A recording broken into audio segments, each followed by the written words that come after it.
through the early game once he gets level 2 with the Drifting Dog, and of course the Empowered Malices and Verdict. Like we said earlier on, that is their power spike. We do see a Lara banned out for the side of Elite 8 yet again, just to remove the other alternate healer from the fold. This might be maybe a ban on the glaive. So maybe they're setting up for something that is pretty susceptible to the glaive. Maybe a setup on a Vox again.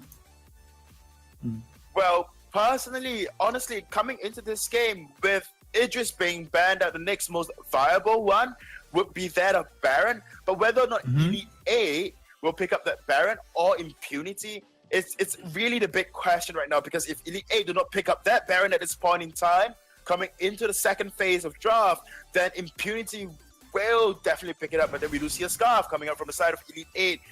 A Baron pickup at this point in time would not seem like the smartest choice yet. It would be preferable if the side of Elite 8 just go for the weapon Castro, work the early game, push down the turret as fast as possible, and then walk themselves slowly through the late game so as to counter that Scarf. We do see a Catherine being picked up. What will be their last pick, Asura? Do you think the Baron will be picked up, or they will just settle for that Fox? If not, then the weapon Adagio that we've seen quite often. I feel like a Baron would be a pretty good combo right here, just because it's pretty easy to just reposition in the fights and you get so much damage come late game Baron. But we'll just have to see for the last pick as well. Or Kestrel. Okay, so maybe you are right. They're gonna go for that early game siege weapon power Kestrel. Yep, and if the side of Elite 8 do pick up that Baron, then then of course Impunity would have the upper hand, because they can push really hard in the early game. Kestrel is just so much stronger in that of the early game as well. We are going to see a Grumjaw coming out as well. So a Grumjaw does very well in the early game, but how well will the Grumjaw do going up against Samuel is another question altogether. I was expecting also a Koshka pickup, because a Koshka just does so well into a Samuel, but a Grumjaw does similar as well. So this is both of these teams looking to offset the early game, just so that either the Scarf can start racking up, or just to catch off this Samuel from I guess getting that level 2 spike. Yep, and either that, we do see that Scarf will be placed into the lane. That way Scarf will have a lot of farm for the late game. And going into the Castro might have a hard time, because we must know this. We are going to see a weapon Castro, and both of these can be considered mages, as they have to stand on the spot to shoot. They are not very mobile heroes. Granted, Castro has got the active camo, can run away, especially a weapon one that can just dodge away even when you're under attack. But Scarf just does so well in terms of wave clear once he has got access to his scoop, and even then he gets his items so fast in lane, because Scarf honestly don't quite require that levels as well. But a lot of fights that will be happening will be down in the jungle, and whether or not this Samuel can fan this Grumjaw off successfully, because Grumjaw is just so strong. He has got a lot of dive-in potential as well with his A, and of course his ultimate, which is stuffed. And in the late game, Grumjaw can just remove Samuel, if not then Castro, from the equation of a team fight, giving the side of Elite 8 the man advantage. So just judging from the two comms, and I broke both comms down, we know Samuel is very good in the early game. Catherine does well in the late game after she gets all the Captain of the Guard stacked, making her super tanky. And on top of that, she has got all the Storm Guards as well. And Storm Guard is in the bubble. And of course, we have a Castro that can push very good in the early game. And the siege potential coming up from the side of Impunity is just immense. Whereas on the side of Elite 8, they've got a mage that will be in lane, that can farm up, that will be very good in the late game. They can put out a lot of damage. Has got very good siege potential, and on top of that, they've got a very good early game Roma and Captain in terms of Grace, and of course a super good early game Grumjaw. From this draft alone, who do you think will have the upper hand, Asura? Feeling from me and how Elite 8 have been playing during game 1, I think Elite 8 would be able to close this best of 3 out 2-0 easy. Oh, you think that? Then Yeah. go with that traditional caster objection thingy, and I would pick up. I'll go for the side of Impunity. So Impunity win. Hashtag if you want Impunity to win, and of course, if you want the side of Elite 8 to win, then hashtag Elite E8 win in the comment section below if you guys want to. But you know, coming into this game, honestly, the side of E8 just looks just a little bit much stronger as compared to, say, Impunity. In that early game, we do see Castro has to be very wary of that fireball because she's not Crystal after all. Her range isn't that far, and her splash damage on those glimmer shots will not do a lot of damage. So nothing yet too aggressive, like you said. We are rather interestingly enough, because we were expecting maybe the Grubchut to go, initiate something in the jungle, maybe to catch off the farming Blue City. But maybe just later, as they're looking to dive on the Kestrel, this is going to be pretty bad. Doesn't have the active camo just yet, and look at that official Heim blows him up. And First Blood going to be taken by E8. Well, there you go. This is what I'm talking about. The early power of Grumjo and the amount of tankiness he has with that leaving armor stacks that he has. And how you gain those stacks is really just by attacking. So the more aggressive you are as a Grumjo, the tankier you are, the more passive you become and you play, then the less tanky you get. So honestly, you know, E8 just looks like they've got a more robust early game comp, and of course they can subset their late game with that of Scarf, and of course the power coming up from Scarf producing quarter four, replacing Ink on that Scarf position, now going on that Catherine being in lane just to be quite the harassment that we know Catherine to be, trying to build up those Captain of the Guard stack. 2 minutes in, we do see one stack on quarter four, although it is quite expected to see one stack or two stacks per minute, but I guess quarter four is doing fine, at least for now. Yeah. I have a feeling like if ever DefQ shows his face back in the lane, it's just gonna be E8 to rotate in again, because we've seen they have like a double dash heroes here with the Grumtraw, with that Grace, so it's not really out of the ordinary to see some maybe E8 rotating to the lane just to catch off DefQ, and you can see Impunity are kind of, I guess, accepting that fact, and they're putting Cordovan back into maybe just going for the guard duty, while DefQ is still, I guess, a little bit hesitant to go aggressive, because right now E8 are looking to maybe break him down or break this turret, either or. It's Impunity back onto the wall, or rather have their backs against the wall this early on. Yeah, we do see the siege potential coming up from Elite 8, or especially on that Scarf in that early game. Hanyega maybe looking for something right now. Oh, that positioning is a little bit dirty. DefQ very low into the HP. Where's the Grumjaw? A little bit too far from the lane, but Anime saved me. Gonna body block some shots from Hanyega, so Hanyaga's very low, but he'll be able to at least sidestep his way on out of there, as he is just chugging on a potion. Man, that was really close for DefQ. If Grumjaw was there, he would have blown up easy. I was a little bit scared. We do see as well that, you know, Elite 8, they are just looking so much stronger as compared to the side of Impunity coming into this game. And honestly, it is just down to their early game pickup. We know Scarf, or rather, a lot of people know Scarf as that late game hero, but honestly, his burst damage in that of the early game is just a lot, and it's just insane, especially when you combine that Spitfire and Goop combo. And because since in the early game, not a lot of heroes are exactly very mobile, you can take advantage of that Goop and Spitfire. All three are in lane right now. We might be seeing another fight. He's overextending, and Anime saved me as well as Official Hein looking for the punish. Hunjagers could not follow up just yet. And E8, they go for a little bit of the poke, but Quarterva is the front line here. He's going in. He doesn't have the ultimate just yet, but he can maybe Merciless Pursuit someone, stun them, and have a little bit of a lockdown here for the Kestrel and the Samuel to feast upon. I guess that's not going to be the case.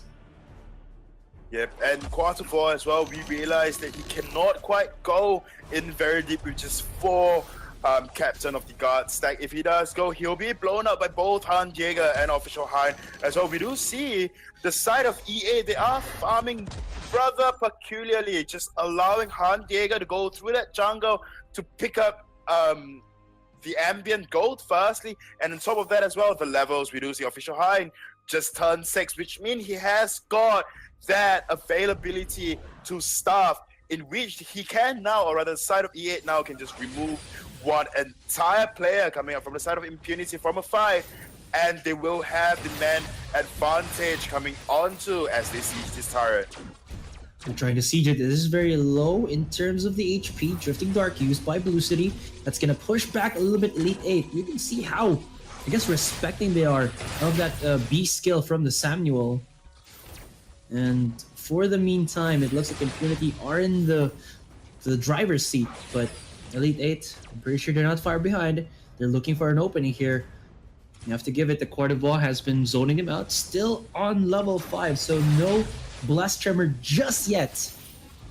So maybe what do you think is the reason why they're like giving so much of these, let's say, ambient cold to Han Jaegers? Well, firstly, it's for the levels. It is just more, what do you call that? It's just better overall, more efficient if you do, have your jungles, because as a jungler you usually would stay in the jungle for say level 1 to level 4, and in which if you do have your laner to come down to just get this extra gold, it is firstly better for him. He gets his items faster, he gets his levels as well, because we do see at this point in time DevQ just turned 6, whereas Han Jaeger is turning 7.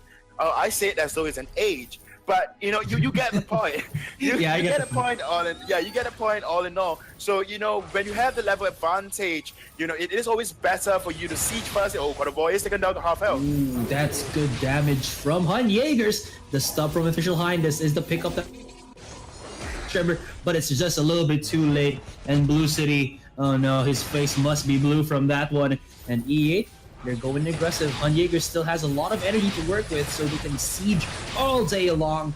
Here comes Official Hein, goes in with the dash. There is the Dragon's Breath, and he is roasting alive DevQ. DevQ, does he have the range? Does he have the durability to keep himself alive? I guess the answer to that will be yes. And E8 take 1 down, 1 turret, 1 kill.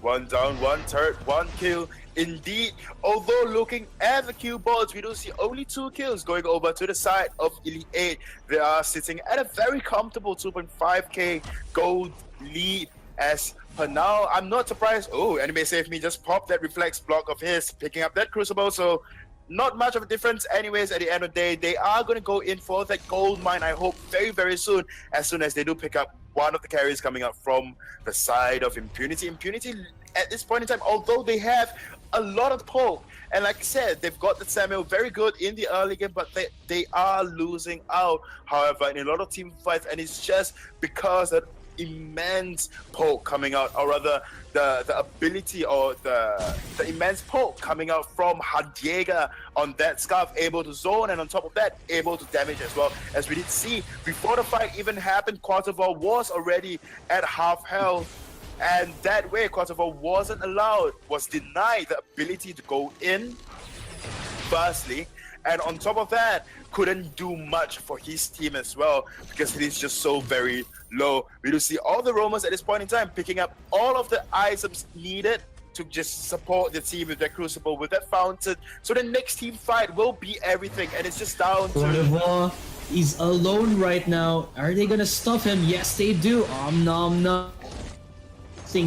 Great into the captain of Impunity. He is very low, but Cordovan will be able to use that mobility from the Merciless Pursuit to actually do the opposite of Pursuit, which is to escape. I actually don't know the term, but yes, he's gonna be able to get away scot-free. 1 shot, 1 kill will be absorbed. They dive aggressive onto Blue City, but here we go. Oblivion connects from the Samuel and actually gets a pickoff, and that was important because that was Han Jaeger's taken down.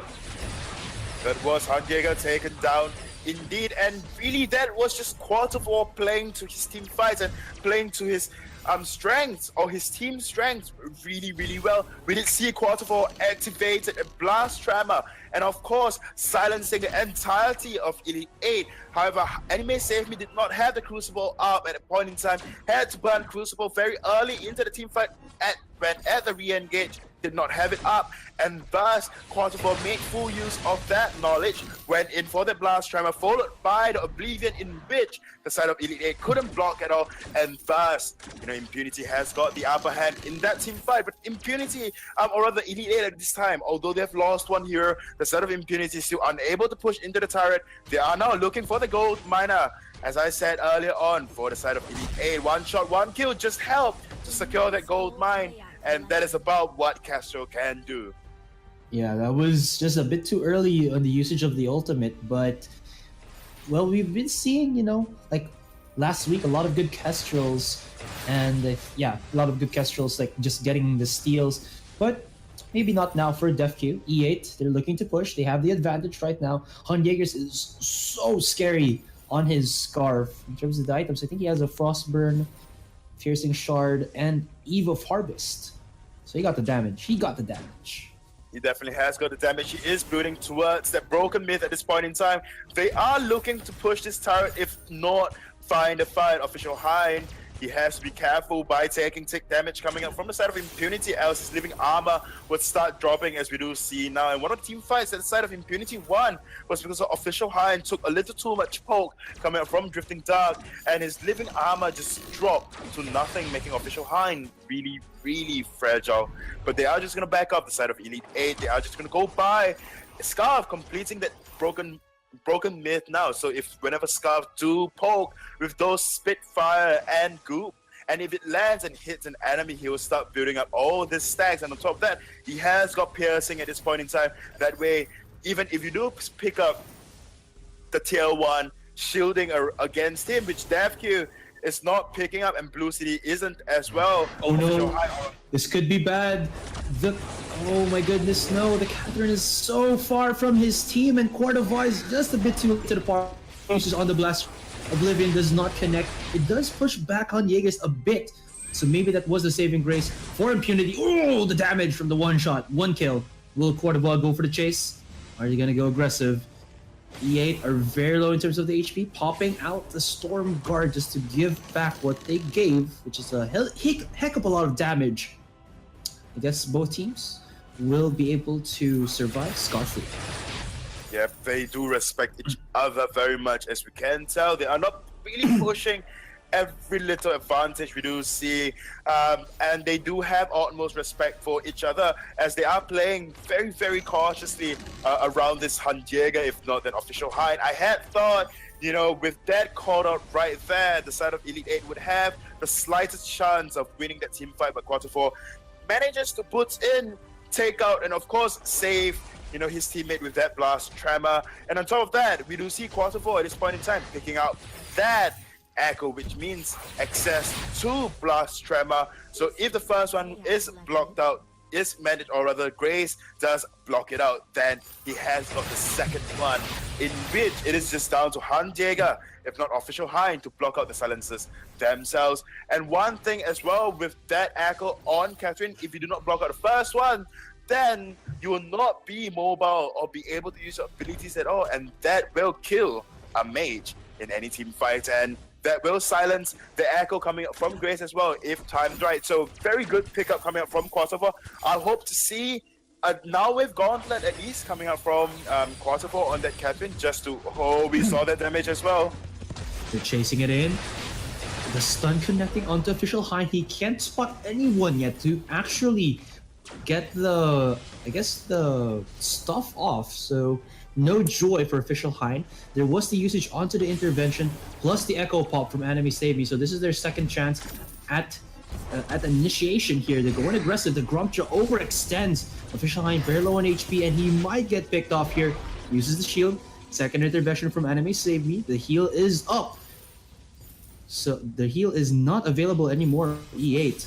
So they gotta be careful. They actually get the connection onto Anime Save Me. He will be able to skadoodle on out of there. Han Jaegers with the port back. Kraken has awakened, and Impunity might be able to break this turret. Yes, they do. and they're rotating, maybe going for a Kraken right here. Yep, Impunity, they are starting to get a very, very confident at this point in time. Although, you know, just getting official hide, if you do manage to poke out a Grumjaw before Grumjaw could successfully go in to deal damage with you with Hangry, then definitely you have the upper hand, because he will go in fragile, he will go in without his living armor stacks. That way he doesn't have the extra defenses that he needs to just dive in really, really deep. And if we saw just now, as long as Grumjaw hesitates even little, then you'll be bursted down by the enemies really, really quickly. And Impunity is just taking full advantage of that knowledge as well. We do see Quarter 4 going in just to scout out where the side of Elite 8 is.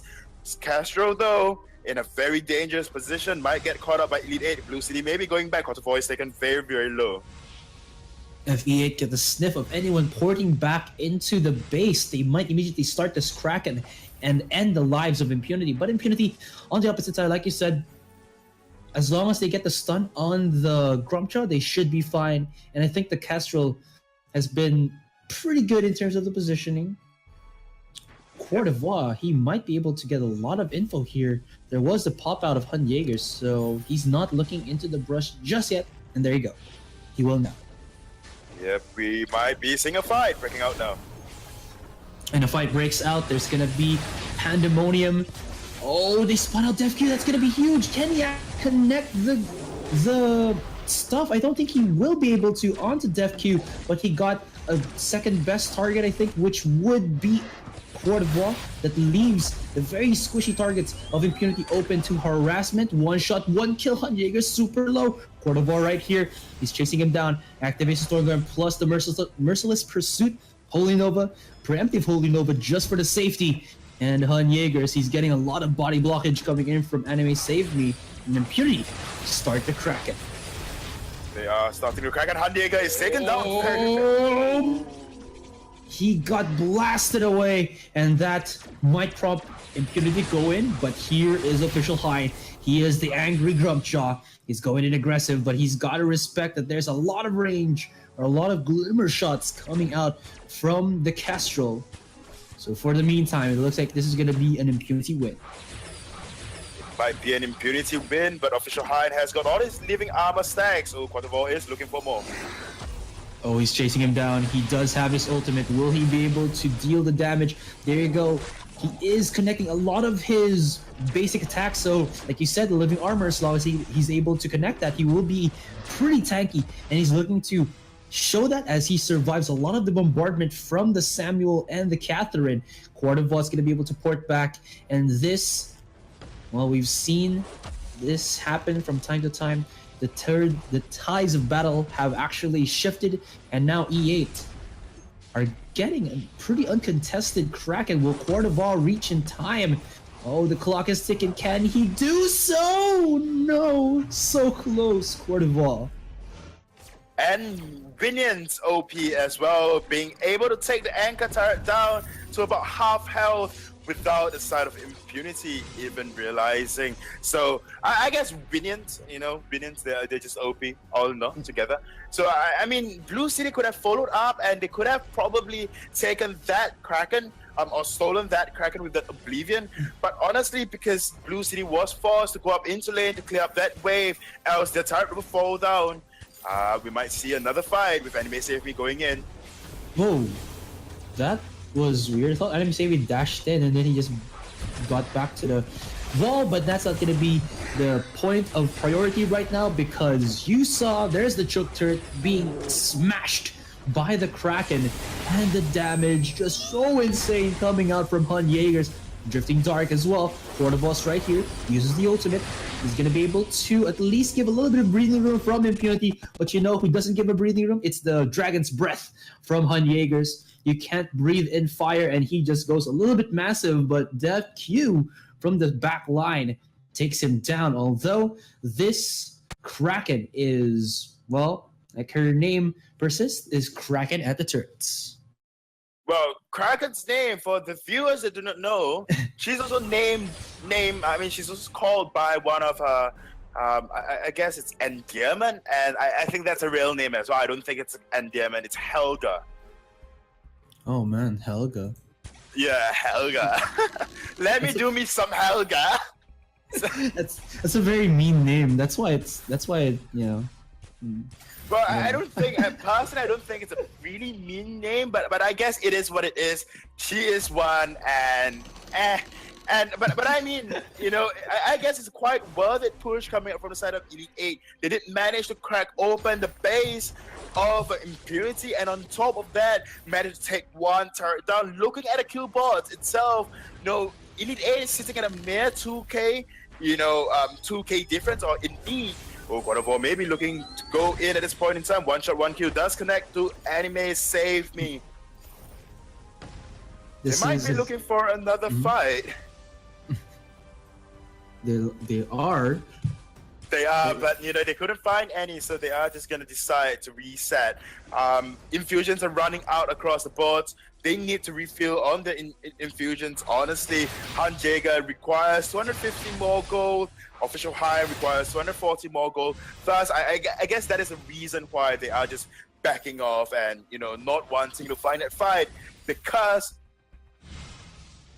the side of Impunity, they are all infused up. And I was talking about it earlier as well. I was hoping to see now with Gauntlet coming out on Catherine, and I believe when Mini Mitre and I were casting yesterday, or rather the day before yesterday for Challenger Series, I was saying that Catherine, we don't often see now with Gauntlet on Catherine, but we are going to see it this time. And that's going to be a triple silence if I ever saw one. Oh, the stun connecting onto the Grace. Official Hind finding a good opening to start numbing on people. The stuff to connect, but they have to still deal with DefQ, who is in on the back line. But oh, the perfect connection with the Goop from the Scarf, and they still win that duel. This could be the turnaround for Impunity. Anime Save Me is caught out right here, right now, and he shouldn't be able to escape. My goodness, what happened in that fight? That fight was amazing. I mean, we did see Catherine being able to connect with that. Now with Gauntlet going in, the block was just a wee bit late. After the Now with Gauntlet connected, Blast Tremble was thrown down onto the entirety of the side of Elite 8, although Handega did manage to block it out at the end of the day, but then he had, or rather Quarterfall had got an echo, so Blast Tremor is out for a second time as well in that entire team fight, and that really was the reason, the set of Impunity being able to chain all of the CCs together, and especially when you have now with Gauntlet, that is a 3.5 second silence, or is it 2.5 second silence, item silence, and on top of that, you've got, your ability silence as 4 seconds. I'm sorry, item silence for the From side. The null wave, yeah. Yeah, from the null wave, and on top of that, you've got your basic silence that silences for 2.5 seconds. So that way, Anime Save Me was rather useless in the entirety of the team fight. Yet again, another team fight. Another team fight breaks out, but this is just disgusting. Triple silence coming in, and DefQ has already gone past the point of no return in terms of just being a badass on this Kestrel. Gets the heal as well, and this could be GG for Elite 8. What a turnaround game. On Jaegers trying to ramp up on his Dragon's Breath, but wouldn't really be able to get much impact from that one. And here you have it. Hell hath no wrath, like a Kraken spawn, and Impunity with one clash brings back the fight. What a turnaround indeed for the side of Impunity. And, like we all say, Vainglory is a game that could happen, and a turnaround can happen anytime. And we do see Impunity just bring an impressive game back. They were down one turret, and after one very good team fight, after picking up the Now with Gauntlet, immediately put it to good use and won that game, won the second game for them. So, like I said earlier on, or rather yesterday, Now with Gauntlet, and on top of that, an Echo as well, it's rarely seen in Southeast Asia. It's more commonly seen in the other, regions. But when it is seen and put to good use, like Quarter4 did, it is just super potent. And like you and Minimizer like to say,